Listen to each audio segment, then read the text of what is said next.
Now then, get your equipment, your quiver and bow, and go out to the open country to hunt some wild game. Genesis 27:3. Well, hey everybody, welcome back to another episode of Food for the Plot. So thanks for tuning in today. I am very excited to have my mother, my Mama Warner, on here today. Name's Danell, and Mom has been hunting for a long time. She's got a lot of good stories to tell. So throughout this podcast, we're just going to go off this whole questionnaire that I designed that we've been doing on these podcasts so far. So Mom's going to go through and answer these questions, and we're going to listen to some of these really good stories. She has the biggest buck on the wall in the family up there. She is quite the huntress. So without further ado, let's get started, Mom. First question is to just tell us a little bit about yourself and give us a brief summary of your life. Okay, well, I am, let's see, where do we start? I am the oldest of 5 girls, born in Ohio, live in Ohio, and had a single mom and was a leader from the beginning of my life, really. Sometimes I joke and I say by the time I was 5, I had 4 kids, but it's just a joke. I have 4 wonderful sisters and lots of nieces and nephews who are amazing as well and love to be in the outdoors. Overall, just really blessed. Grew up and had my first baby and finally settled down and got my nursing license and became a nurse, and then had another baby. Well, I guess before that. And we started out with about 6 acres, and we met a total stranger in town one day who was gardening, and he offered to teach us how to grow our own garden. And from there we started growing our own garden, and then soon learned how to pressure can, water bath can, and dry all of our vegetables for our family. And then, continued with the hunting and putting meat on the table. And then from there, we started raising steers as a family, and turkeys and meat chickens and all the things that go with our yummy game. Yeah. You talk about canning. Like, what's your favorite thing to can out of everything? Ooh, out of everything. Probably, I don't know. It's so simple and so sweet. I do love canning the game, so that is really nice. Canned venison tastes just super similar to canned beef, and it's delicious. It's so easy to take it out of the jar, heat it up, and you can make so many different things for your family. But I really love canning the jelly. I think the jelly is just really fun because you're going out and picking the fruits around your farm or maybe wherever you get it from. For us, we're super blessed. We have blackberries, wild grapes, black raspberries, and then we have our own, things in the garden like the red raspberries. We have grapevines, and then lots of other fruit trees like apples, pears, peaches.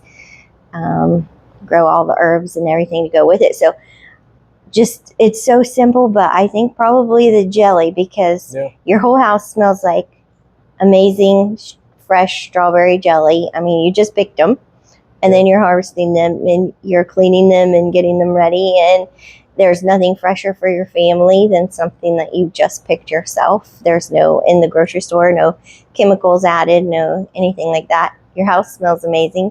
You make sure you have fresh bread that day, and then everybody wants peanut butter and jelly for supper. Yeah, we just canned mint jelly the other day. We sure did. It's probably not something that's very common out there. It's not something I've ever seen at the stores. And it sounds kind of weird and different, but it tastes super good. It's not overwhelmingly minty. It's delicious on like an English muffin or something. Oh yeah. Definitely something you guys are going to have to try out. Maybe go look up, and if you're into canning or want to get into canning, it was pretty simple. That'd be a good start. So very simple. Yeah, definitely a way of life, canning and having your goods. Yeah. Yep. All right. Well, question number 2 here. What inspired you to start hunting and how did you get started? Oh, okay. So, growing up with our single mom, we moved a lot. Her brothers and her dad definitely hunted and fished. There was a point in our lives where, unfortunately and fortunately, our mom couldn't handle the task of raising 5 girls or 5 kids. So we, after lots of different homes, ended up in a home that had was on a farm, and an old farm, and it had a farm pond, and it had a plot of woods. And really, I mean, when I started dating your dad, in high school, we would go out and I would sit with him while he was hunting. I never carried a gun or a bow or anything like that, but I would go along for the ride, so to speak. And I really just, my life had been really chaotic as a kid. So that was a really peaceful thing that I got, was just sitting in nature and hearing nothing. No one, doing those arguings or anything. And then you're just sitting in the woods and you have just the sounds of nature. And I remember was sitting on a ground that particular time. A rabbit came right up, and I'd never been so close to a wild animal before. Yeah. And then deer, and I was hooked after that. It was just it was where I found peace. Yeah, it's so peaceful. What's that verse in Psalms? It's "Be still and know that I am God." Yeah. Very peaceful time to be out in the woods and enjoy God's creations and just be at peace with everything. Absolutely. Just hear every little noise and have the animals so close. Really cool. Yeah. Alrighty, guys. Well, up here with the next question. Question number 3 here is, what is your go-to hunting gear or equipment that you can't live without? Ooh, that's a good one. I mean, really for me, I've always been a safety first kind of girl. So I would say definitely my safety harness, definitely my first aid kit, super important. And next would be my bow or whatever weapon of choice was going to be used to harvest the animal that particular day, I guess. Yeah. I mean, it's kind of silly, but you can't harvest an animal if you don't. Yeah, truth be told. Yeah, you're right. Yeah. So, safety definitely is of the utmost importance. So you take a first aid kit in your hunting pack? Yep. That's cool. That's probably something I should do. Yeah, you really should. And even if you just have a simple tourniquet or one of those stretchy bands, have something in there if you're not wearing a belt. That way, if you're with your buddy and, an accident happens, you're prepared to be able to handle the situation quickly. Yeah, for sure. For sure. Well, is this buck up here your first deer? It is my first deer. Okay, well... let's just go ahead and jump into that, because this question is, tell us a story of when you harvested your first deer. Oh gosh, that's gonna be a good one. It was a good one. It was a really good day. We had just finished our work week. We had everything done, so you felt like you could go out and play. And we had great grandma over Nan taking care of the kids and ordering pizza. And so we knew they were in good hands. We were all showered up, and I accidentally sprayed my boots with this acorn scent spray. And I was like devastated after I did it. I was like, oh no, what have I done? I put the wrong thing on here, and I'm probably not going to see any deer. And I was so bummed. And I was like, okay, well, it's all right. Let's go get them anyways. So your dad and I were actually hunting together that night in separate areas of 2 woods that kind of came together. And so he was at a far end of this woods, and I was over here kind of in the middle, both overlooking a beautiful prairie that some really wonderful people that we had met generously just allowed us to hunt on. Just to, it's our way to relax and kind of unwind. And it was a good night. I'm always a little sketchy with the coyotes at night. So I was a little worried about that, because the weekend before there had been so many coyotes out there, and they had all started yipping and howling right at dusk. And I don't think I've ever walked so fast back to the truck. But we were out there, and it was a beautiful fall evening, just absolutely gorgeous. And overlooking that beautiful prairie, and a doe came, and she came right underneath my stand. I mean, right to it. And I thought, one, great, because she's obviously not offended by the acorns. And two, amazed that she was so close to me. Yeah. But she knew something was different. They're just so good. I mean, that's like having someone in your house and not knowing they're there. She knew, and she was looking up at me. And I'm telling you, I think she heard me swallow. And I was just like, oh no. But she was good. She was kind of just really staring and moving her ears around, but she kind of eased off, and she kind of went your dad's way. And I thought, oh man, I don't know if I'm going to get, another chance. Will there be more deer? And it was, still early in the evening. And all of a sudden, I'll never forget it, I don't think. But all of a sudden, to my left and across that whole prairie was a train of deer. And they were all bucks, which is really weird looking back. That in the fall, you would see all those bucks grouped up together like that. But they were, and it was like slow motion, but it was so fast. And they all came down that fence row, and then they came in front of me. And I remember thinking, okay, my buddies, we hung out with a really good group of buddies, hunting buddies, and they were always like, don't focus on the antlers, because in the seasons past, when a deer had come before me, I would get so anxious and my adrenaline was going, and I couldn't settle down. But this particular night, I just kept remembering, like, don't focus on the antlers, because I could see a lot of antlers. And I stayed calm. And then the first one came through. I didn't get a shot. And then I thought, okay, I'm going to take a shot at the second one, or else maybe I'm not going to get another shot.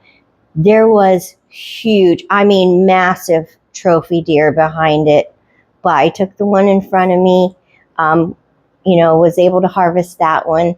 It still is giving me goosebumps just to tell the stories. It was just such a cool night. Definitely something you wish you could have videotaped. Yeah.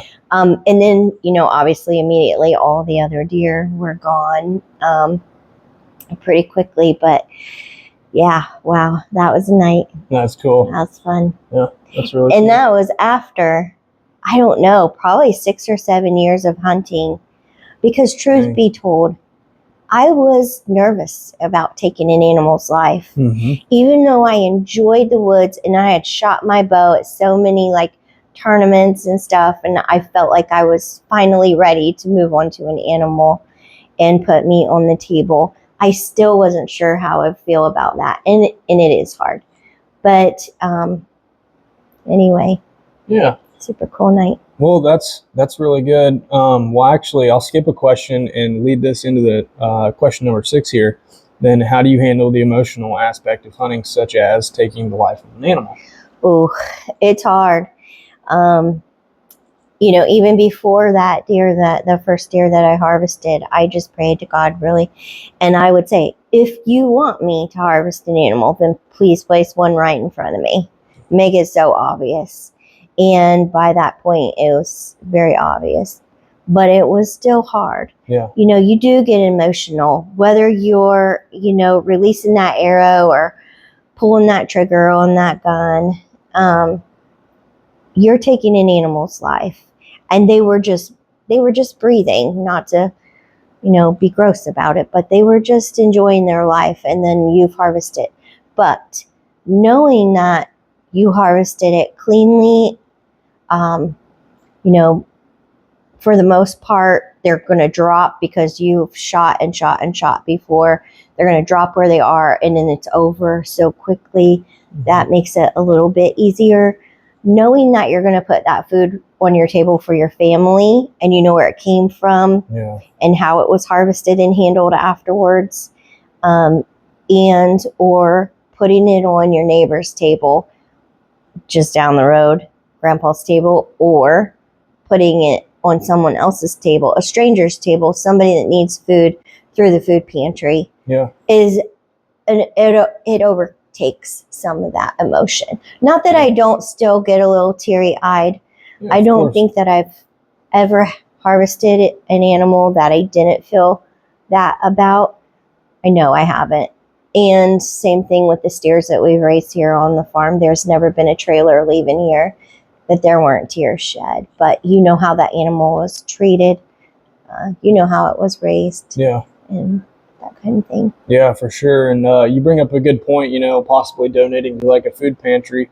Many of you might not know, but any of you here in Ohio, especially here in this Miami County, Darke County area, here in Piqua, there's Sunset Meat Market, so you can take your deer there to be processed and whatnot. And there is like a food pantry, I guess you'd call it, the Bethany Center in Piqua, and you can take your deer to Sunset Meat Markets and have them process it, and it'll be donated to the Bethany Center, and then it'll feed some people that need it. So definitely a good opportunity if you're here in the Darke or Miami County areas.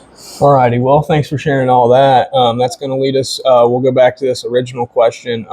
What is your opinion on the use of technology in hunting, such as trail cameras and GPS devices, just anything like that?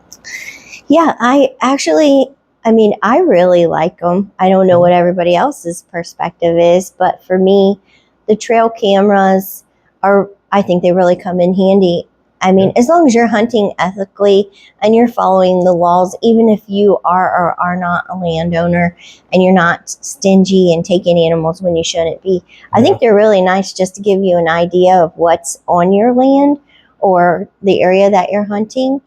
And I know how you feel. They get us pumped up. Yeah. When you see something out there that you really are thinking, wow, I didn't even know that walked through here, or goodness, look at the times of day or night that they're coming through that you can track and that kind of thing. I think those are really helpful. Yeah. And as far as the GPSs, I think that's wonderful too. I am certain that it's helped a lot of people stay safe, and even, maybe found some people that were lost, or if they were using it and didn't know how, and they accidentally got off the trail that they were on. I think they can really come in handy and help people. Yeah, for sure. And like in today's age, a lot of these GPS hunting apps, like OnX or I think it's Hunt Smart, maybe. I might be wrong. But anyways, all these apps, they're really good tools to use, especially with all the different features that are coming out with wind direction and the terrain features, stuff like that. And, being able to use those, especially they have like the feature where you can download your maps like offline. So then, you can go into an area, especially down in Southern Ohio where there's not good service. You might not even be able to find where you are, but you can use that offline map and know exactly where you are, get yourself out, stuff like that. So definitely good tools to use. Yeah, absolutely. Very good point. For sure. All right. Well, let's jump down here to question 7. For deer hunting, do you prefer using a bow and arrow or a gun, and why? Oh, yeah, that's a good question too. I personally prefer my bow. I always have, and I'm talking about a compound bow. I have been very blessed and fortunate to harvest animals with my compound bow, a pistol, a shotgun, a crossbow. But definitely my favorite is compound bow. I don't know. It was the first thing I ever hunted with. You're quiet with it. It just feels more natural. Yeah. It's quiet, and I don't know. I don't know. I got you. Feel like it's kind of a piece of you, when you're out there. It's an extension, and I think I just hunted and shot with it so many times. I was just super comfortable with it, and it's quiet and doesn't really spook the deer as much as a loud gunshot. Yeah, I feel the same way. It feels more natural. Yeah. What bow do you shoot? You're gonna laugh at this one. That's what Dad said. Yeah, he probably did, because we, priorities when you have kids and a farm and you have to work and all the things. I'm still hunting with my compound bow that I got, and I think it was 1992 or maybe at the latest 1993, but it's a Jennings compound bow, and it's really small. It fits me to a T. I absolutely love it. I've taken great care of it, and it still works great. Heck yeah, that's awesome. Well, what is your favorite hunting season and why? I love fall. It sounds silly. I love fall most of all. Yeah. I don't know, it's just kind of putting the season to bed. You know, you're kind of done with everything outside, and everything's going to slow down in the garden and the farm life. So you kind of get to rest and take that break. The outdoors smells and looks amazing, and it's just so inviting. Yeah. You know, you get to go out, and if you're lucky like us around here, it's just so pretty with all the goldenrod. And this is funny too, just that I do not like mice, spiders, or snakes. Yeah. So I really prefer after that first frost is probably a good time in the fall. Just getting rid of all those little critters that I don't feel like walking into or on. Yeah. That kind of thing. But I do love fall. Yeah. And, you know, I think our whole family just gets super pumped up because we know it's goose season, it's duck season, it's deer season, it's on. Yeah, for sure. Yeah. Definitely a great time. Yeah, it is. For sure. Well, what is your all-time favorite hunting memory? Oh, you're going to kill me for this one. Oh, no. This is a really good one. Close your ears, everybody. Yeah, I know. It might be wrapped up in some of your other questions. I don't know. But gosh, you know, at first I was thinking about this, and this is the first thought that came to mind was our hunt in the Palmer Hay Flats. Oh, yeah. Oh, my gosh. So many different hunts, you know, I could pull out of that hunt that we won in Cleveland that your dad and I went to, and Nan stayed here with you, and you guys got to see those bucks locked up out front. That was super cool. We got those buffalo heads there. I wish I could redo that video. I was so young and silly. You guys were on TV, right? Like, were you on the Outdoor Channel there on cable? I'm not sure where all it was aired, but I wish I could do it over again. The hunt was amazing. The video was kind of silly, but that was a really cool hunt. And I remember one that you and I and Ella kind of snuck off and did an impromptu turkey hunt out front. And that was a lot of fun. That was really cool. And then really any hunt that I had you and Ella in the blind with me. I mean, you know, when we were young, we never used blinds, but they came in so handy when you have kids. Mm-hmm. And, you know, they keep some of the movements hidden. And so, you know, you want the hunt to be enjoyable for your kids. You won't be like, hey, be quiet, you know, sit still or whatever. But you want it to be enjoyable for them, because obviously that's what we're here for, is to pass on, you know, to the next generations. Right. And so those hunts, any of the hunts I had with you and Ella were just a blast. And I can remember some really nice ones, duck hunting, taking you guys duck hunting and, you know, heating up breakfast on the little heater inside the duck blind, and just trying to make it really memorable and fun for you, but also harvest animals. Just so much fun. But all-time favorite, funniest, and probably most embarrassing was the hunt in Palmer Hay Flats. The first one was amazing. It was a lot of work. It was a lot of walking. I'm super short, so I'm just under 5 feet. And so to walk through waist deep water with waders on for a length is in the... Over half a mile. What would you call that stuff that's in the water? Just... Some kind of grass. The grass isn't getting your boots tangled up on it. And that was a challenge. But to get out there and just see, you know, you had the mountains in the background. You had the military planes flying over, and young men like you that were in different groups dropping in parachutes. That was so amazing. Yeah, from the hay flats, you could see... where other paratroopers were doing jumps there at J Bear there and towards Anchorage. You could, even though the flats are about 45 minutes away from Anchorage, you could see that entire distance. You know, you could see the C-130s and C-17s flying over and dropping people out. So yeah.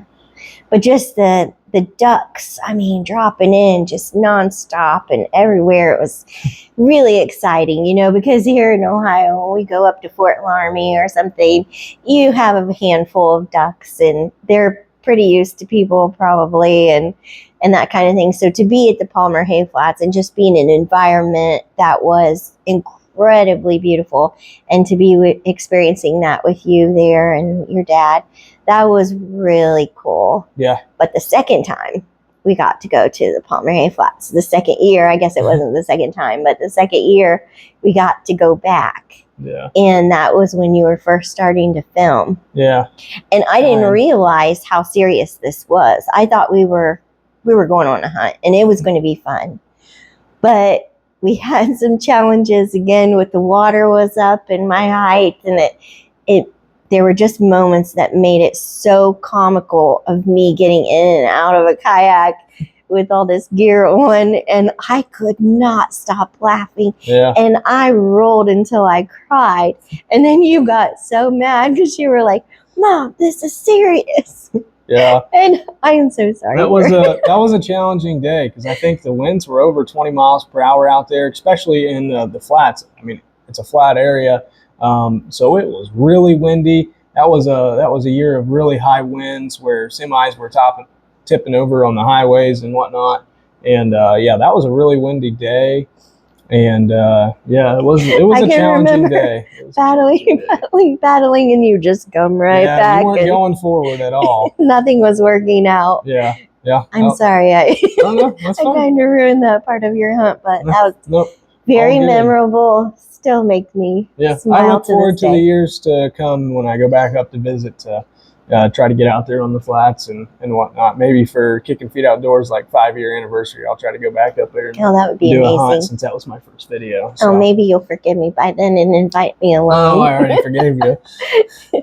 I would love to go again. I think we're planning to go next year. All right. So maybe that would work. Heck yeah. That sounds good.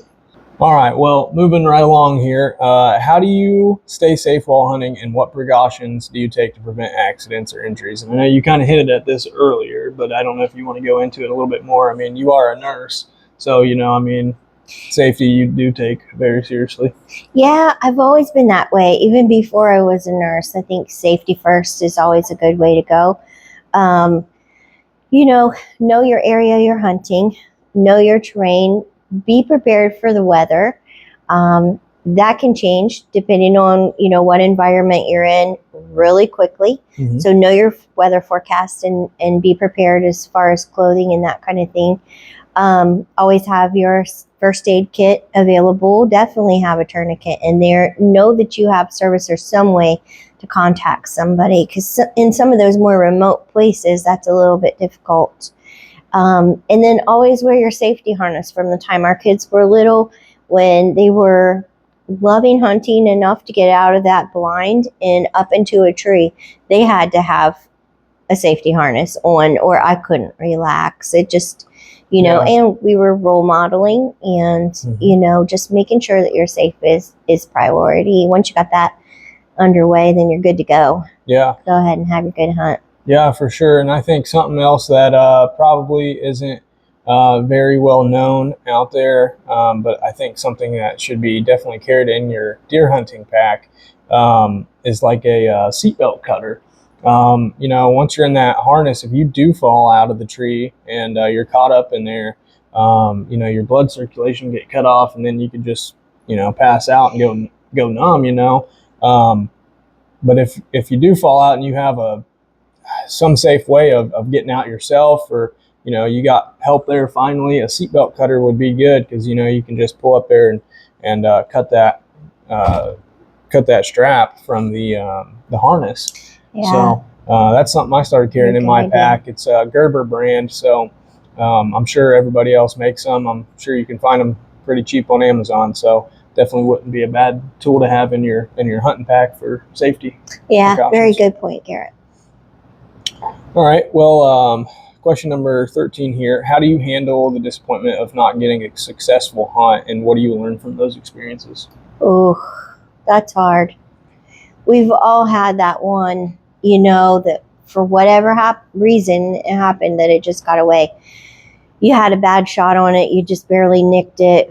You just, just having to swallow that you had a bad shot on it is hard enough. But then knowing that an animal is injured out there and you're having a difficult time finding it is hard. And it can affect you for, a couple of weeks sometimes, if that happens. You just need to do your best to try to recover it. Think back through, exactly what happened, what could have happened, how bad are they injured. If you're finding a lot of blood, you do your due diligence to find the animal. If you're finding just spotty blood here and there and you've searched for hours and hours and hours, I think that's when it becomes even harder to swallow that, you've injured something, and you go back and you shoot again, and until you're comfortable, and don't rush your shots. And no, I just pray about it. I still have bad feelings. I had that one doe that got away, and that I had injured, and likely looking back, and even then it wasn't injured very much. I probably just nicked it somewhere along the line, but it's still hard to swallow that you didn't do a great job at what you were doing, and you want a nice clean shot. Yeah. Practice makes perfect, but even at the end of the day, shooting at a target and then shooting a living, breathing, moving animal are two separate things. They are unalike in every way possible. You can be the greatest shot on a target all day long with your bow and arrow, but then when it comes down to actually shooting something, it's a whole different ballgame. And I don't know, I think something that we should, as hunters, really take into effect, when in doubt, back out. If you've made a bad shot and you immediately just start tracking and then pushing that animal up and out of their beds, you're increasing the chance of that animal getting away, possibly suffering for weeks on end and then passing away, rather than if you just back out, give that animal plenty of time. More than likely they're going to bed down, possibly bleed out and die right there, and then not suffer for weeks on end. When in doubt, back out. That should be everybody's motto. I feel like so. Yeah, good point, Garrett. Well, question 14 here. What is your most embarrassing moment you've had while hunting, if it wasn't the Palmer Hay Flats incident? I would say, there's a couple of times. You just have to be honest about it. Give definitely missing that deer. Definitely never recovering her. And just knowing that, oftentimes we'd hunt, when you and Ella were growing up, either with you guys or I'd hunt with your dad at times. And then just knowing that I had a bad shot or something like that. And then him, ripping on me for a couple of weeks about it. Well, do you have anything funny? The funny thing, you'll absolutely kill me. It was the Palmer Hay Flats. Because I was wearing your waders and I laughed so hard. I could have peed my pants, and I told Garrett that I peed. He got so mad, and I said, it made me laugh even harder. And I said, Garrett, I just peed in your waders, and he lost it. And I'm like, no, I'm just joking. I didn't pee. That was really embarrassing. Next question. That's probably it. Next question is number 15. Oh, shoot. Goodness gracious. Sorry. Too much truth telling. All good. Oh, goodness. How do you choose where you place your tree stands or ground blinds, and what factors do you consider? Ooh, well, you always... last minute factors, I guess, are the wind, the weather, the wind. for me anyways. But the main thing that I try to think about is just putting my stand at an intersection. I really like those because it just seems like it quadruples the chances of an animal coming in from any direction. Yeah. You can see and move in your stand to where you can get, lots of different shots. I like to be high above a valley, if that makes sense. It seems like they're always coming through on those valleys or high on the ridge that you can see as well. Yeah. Yeah, that's good information. I like that. Yeah, for sure. I mean, some of my best hunts were here, south of the house, and just looking down over that into that valley. Yeah. I can remember one night there were 15 deer out there, and that was early in the season. And I mean, it was cold.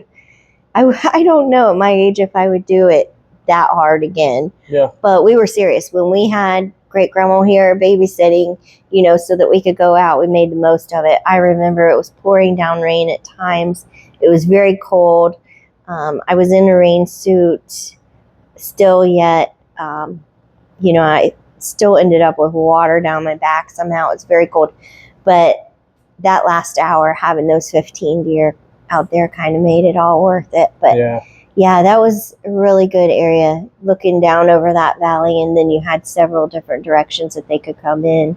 So that's pretty cool. Heck yeah. Alrighty. Well, next question up here. How did you get into trapping? I got into trapping by default. Being the wife of somebody who enjoyed trapping, and then having kids who we raised, growing up trapping. Mm-hmm. So although I've never taken the life of an animal that close up, I don't really prefer that, if that makes sense. Even though I've never harvested an animal in trapping, I enjoyed it, and I have a lot of good memories with it. So some good memories would be the times that we helped out with the youth up north. Yeah, help those kids learn, and I don't know what they ended up calling me, like coon mama or trapping mama or something like that. Fun fact, some fancy vanilla ice cream comes from the beaver butt gland, which I thought was a hoot because your sister only loves vanilla ice cream. So I thought that was pretty funny.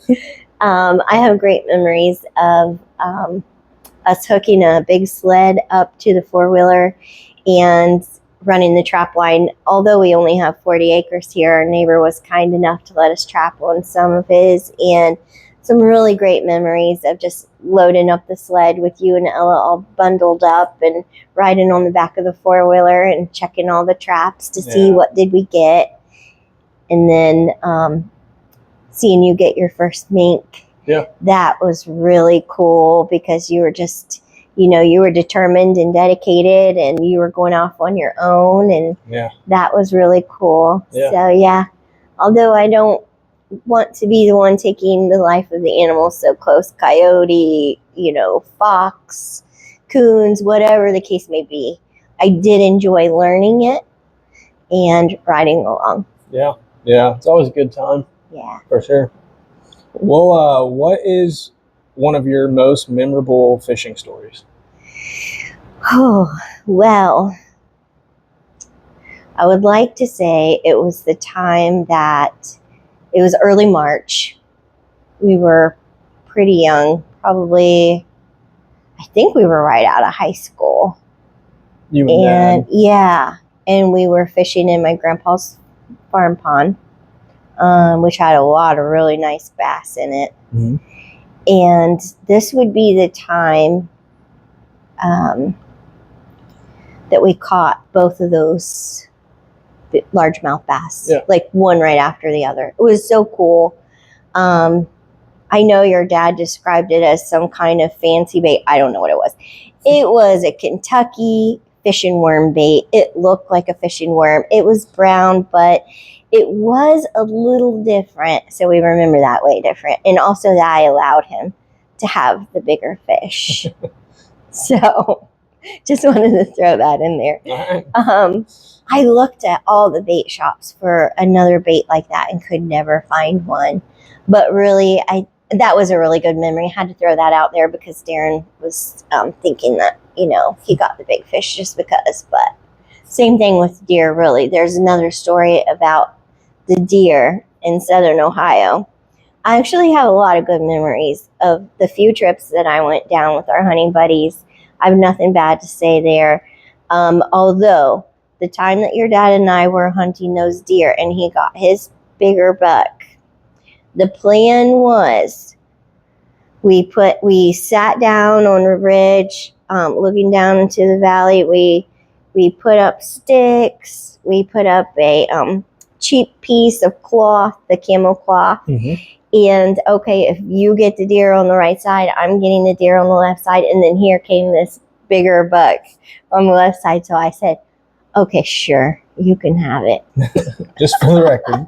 Just for the record. Okay. I think I got a little sidetracked, but You're good. best fishing trips have been the ones that we've done as a family together. The walleye fishing trips up north, and then the Florida fishing trips. Those are my absolute favorite. We slayed some fish on those trips, and you caught some really unique fish on those trips. Yeah. Those were definitely my favorite. Yeah. Just being out on the ocean and then being able to pack that fish home. Yeah. Awesome. Yeah, for sure. I'll try to throw up some of those pictures on there. I don't know. Mainly we were always going for red snapper on those charter trips down in Florida, there on the Gulf. But I think there was one time I caught a king mackerel and then caught another fish. I forget what it was. Is it a tile fish or a file fish? Yeah, it might have been a tile fish. Yeah, or something like that. It was really cool. Yeah, definitely a really cool experience. I want to get back onto that. Try to do, when we take our Florida trip this year in December, I think I want to try some charter trips then. That'd be pretty neat. Yeah, or maybe shark fishing for the pier. Yeah, that'd be pretty cool. That'd be pretty cool. Yeah. All right. Well, next question up here. What is your all-time favorite waterfowl hunting memory?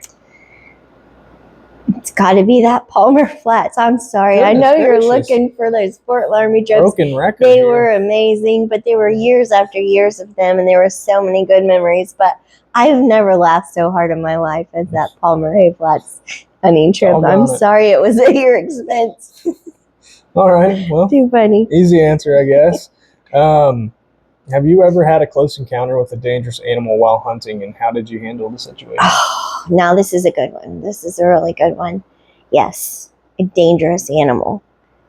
I was pinned in my tree stand for like 45 minutes after dark by a skunk. Oh, no kidding. And it would not go away. And I did not want to be sprayed. Yeah. So I had to call your dad. And I don't know if he was busy doing whatever he was doing with you guys, but he wasn't getting my messages fast enough to get me out of there.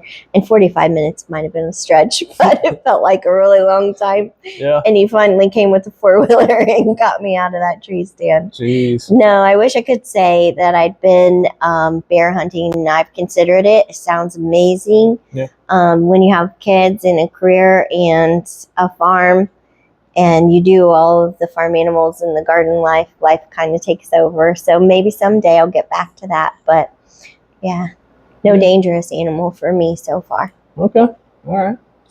Well, tell us about harvesting your first wild turkey. And this is your first wild turkey, correct? Yeah. Beautiful turkey. Yeah. Yeah, that was a really good one. Oh gosh, that could have been on the question with the disappointment. We were hunting at a family friend's farm in southern Ohio, and absolutely beautiful. Never hunted turkeys before, but wanted to. Had, kind of scoped things out. I mean, I guess we'd kind of dabbled in it a little bit, but not like really into it. Mm-hmm. This particular trip was planned for turkey hunting. And I think you and your dad went off in a different direction, and I had Ella with me. And I missed that turkey. It was beautiful. And I still kind of chuckle to myself to this day, because I swear all I could see was that, oh, and it was red, white, and blue, but it's really just their head. So it's so funny. Yeah. But I was excited. I thought I was going to get the first turkey and have one up on your dad, and I didn't. And I missed that turkey, and I was, pretty disappointed in that and disappointed in myself. But, you say your prayers and, you have faith, and got back out there the next day and had Ella with me again. And it was really sweet. She was sleeping, and here came that turkey, and I thought, this time I'm not missing. And so, yeah, it ended up being a beautiful, beautiful turkey. Yeah. And just a lot of fun hearing you and your dad's stories and that kind of thing. And then seeing you both get really nice turkeys after that. Well, if I remember correctly, didn't Ella film just a tiny bit? Didn't she have the phone going? Maybe she was sleeping the first day then. Maybe she did film a little bit of it. As you get older, some memories start slipping. So if I had any advice for you young hunters, journal your hunts. You think you'll never forget. You really do. But, physiologic takes over. Yeah. Your body changes, your brain changes, and memories kind of fade a little bit. So, yeah, now that you say that, I do think you're right. I think there was a little bit of... Okay. So we'll have to see if we can find that video. I'll try to throw that on there if I can find it. For sure. Yeah. All right. Well, question 22 here. What is your favorite game meat to cook, and how do you prepare it? Venison. And I've never had it as good as when you made it for me. It's delicious, on point, better than any restaurant we've ever had any beef in. So, highly recommend. I'm not joking around. Delicious. Right, cool. Delicious. Heck yeah. Well, and I guess to reiterate that, I think I've mentioned it before, but I don't know. It's nothing hard. Pretty simple. The steaks, I put olive oil on them, and I usually do like a little bit of sea salt, and then like a steak seasoning of your choice. I fill in the gap with garlic powder, and then when I grill it, I sear it on a very high heat on both sides for a couple minutes, depending on the thickness, and then finish it off if I need to, but, at a medium heat. But other than that, pretty simple, I guess. It was delicious. All right. Well, what does hunting, fishing, trapping / being an outdoors woman mean to you? Oh, everything. It's definitely where I find peace. Tried a few things, would like to try a few more things. It's just such a peaceful time to sit in nature. And, I don't know where your faith is, and I hope that you have faith in something higher than you, but I know my faith is in Jesus. And when I sit in the woods, it's just an absolutely peaceful time. You can meditate, you can do your breathing, you do whatever. You can just close your eyes. Best nap I think I've ever had in my entire life was strapped into a tree stand and, being really cold, and then the sun coming out and warming your face. Yeah. And then, having had said all your prayers that you were going to say for that morning in that stand, and then just being real peaceful. And it's everything, really. I mean, it's a way of life for sure for our family.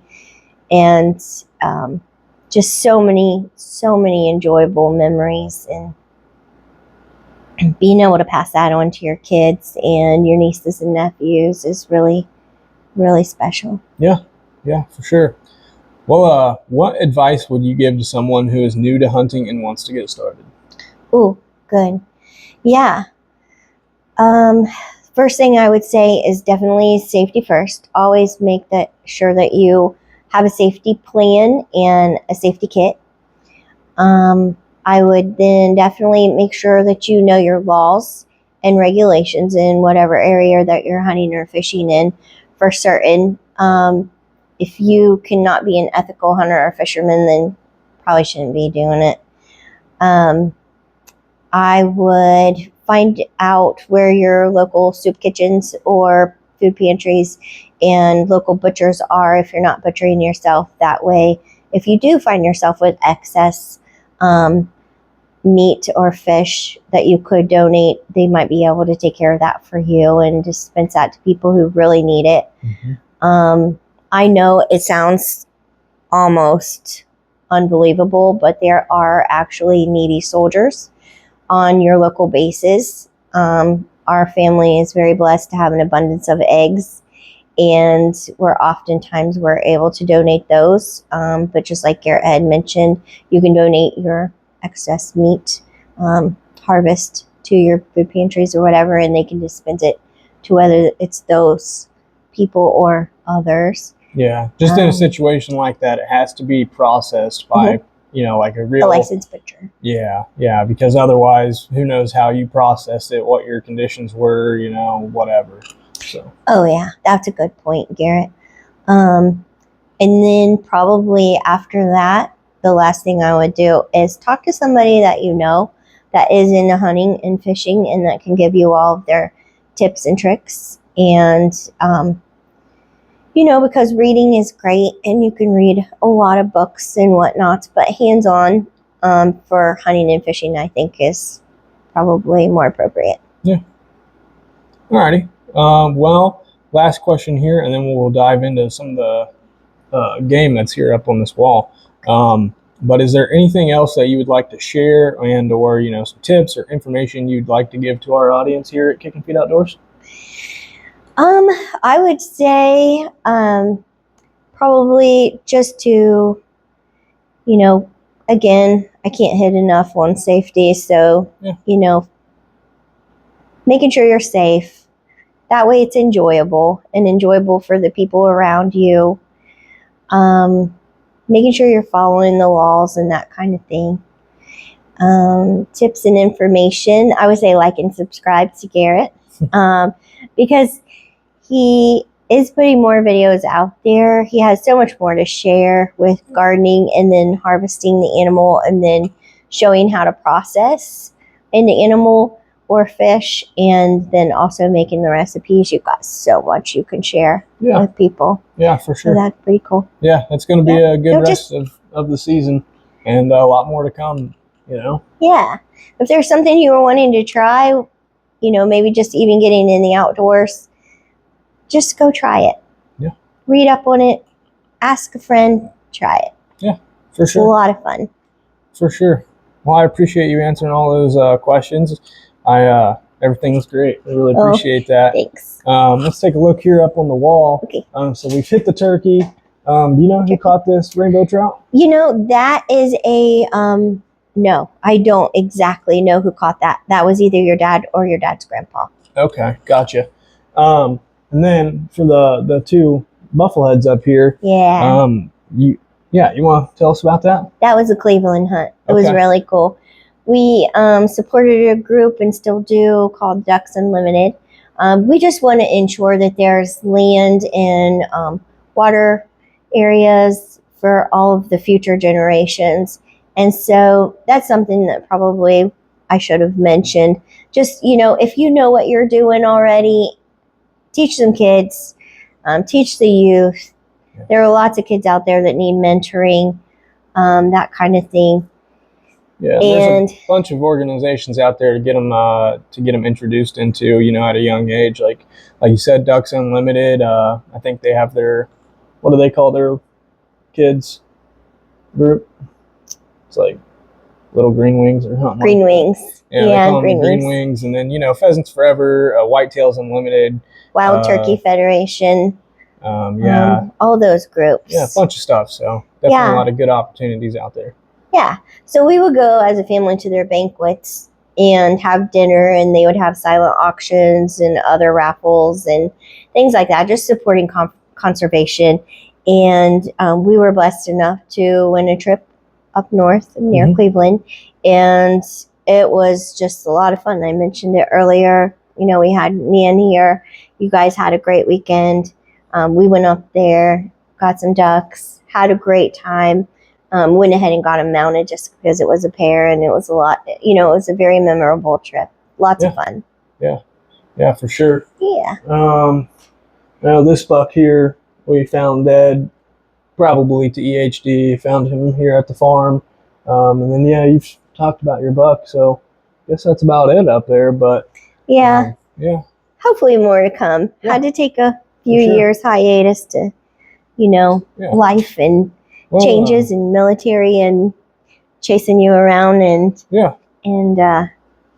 just life. Yeah. Well, now that the shoot house is up and we've got that special rest for your gun or crossbow, I think this will be a good year to get you out there and get some hunting done. And I don't know, it's going to be a really good deer season. Yeah, look forward to it. So, yeah. And hopefully we can get on some ducks or geese or something and do a bunch of other stuff. So, well, I really appreciate you coming on to the episode today. Yeah, I hope I didn't ruin it. Nope. Ruin your career for you. Nope, you did great. I really don't want the cameras, but I'm willing to do whatever it takes for you to be successful. You did great. Hopefully. I really appreciate it. And I hope you guys enjoyed it. And definitely heed Mama Warner's advice. And I appreciate the support. I appreciate you guys tuning in today. So don't forget to hit that subscribe button. Like the video, drop a comment, share with a friend. This will be on Spotify as well. So if you want to go listen to that while you're at work or whatever you're doing, check it out there as well. And stay tuned for the rest of season 2 here. So stick with it, y'all.